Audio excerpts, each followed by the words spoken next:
श्रमिकों पई आसिला खुशी खबर।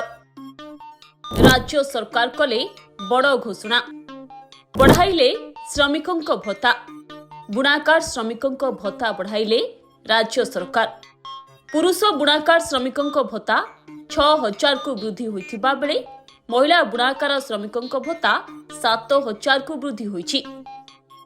मिलिथिबा सूचना अनुसार लोकसभा भवन रे आज ओडिशा टेक्सर शुभारंभ करिसंती मुख्यमंत्री मोहन चरण माझी। एथिसह 6टी टेक्सटाइल पार्क रो मध्य उद्घाटन करिसंती मुख्यमंत्री।